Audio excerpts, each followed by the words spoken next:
my life is fueled by my being. Yep. And the being fuels the doing.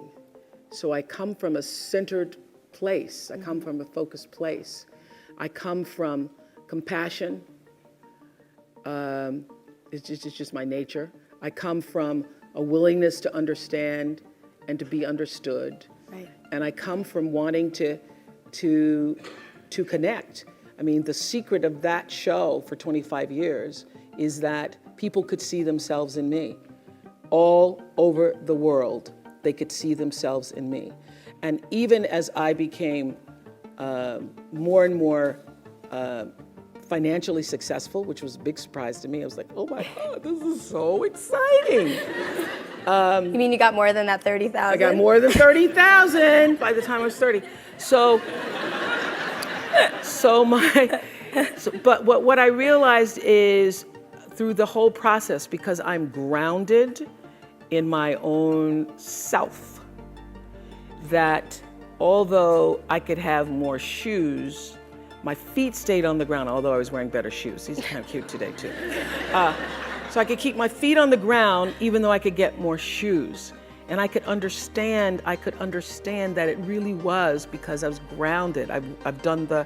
Was doing and continue to this day to do the consciousness work. I work at staying awake. And being awakened is just another word for spirituality, but spirituality throws people off and they think you mean religion.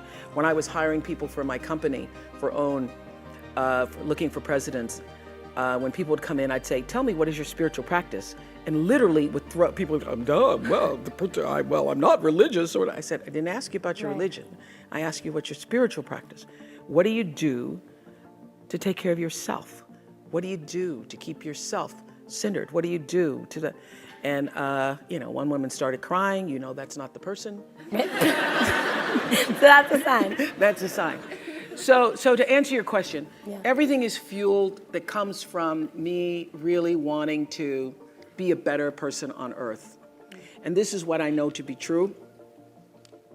The reason why the show worked is because I understood that audience, my viewers, the people who watched us every day and would come and just like you all did, get tickets and they would come with their family. You all just came across campus, but that's good too. But people would come from all over the world just to be there with their aunts and their mothers, and they'd come with their cousins, and there'd be a few men in there going, what the hell? How did I do this? Or saying, well, I went to Oprah with you. I went to Oprah. And at least get me clear for 3 or 4 weeks. I went to Oprah with you. I had such regard for that.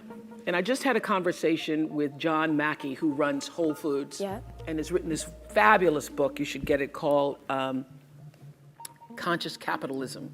And he was talking about how the investment in the stakeholders, the people who you are serving, that connection between the people who you're trying to serve and sell to, is equally as important as the people who you're buying from, equally as important as the people who are, supporting you financially, as your stockholders if you are, a public company. So I always understood that there really was no difference between me and the audience. At times I might have had better shoes, but at the core of what really matters, that we are the same. And you know how I know that? Because all of us are seeking the same thing. You're here at this fabulous school, and we'll go out into the world and each pursue based upon what you believe your talents are. What your pies for people, or bake cakes for people, or to offer your gift, then that's for you. And there's no difference between you and me, except that's your platform. That's your show every day. So my understanding of that has allowed me to reach everyone. To reach everyone. And there's no way that you wouldn't, because that's what I truly feel.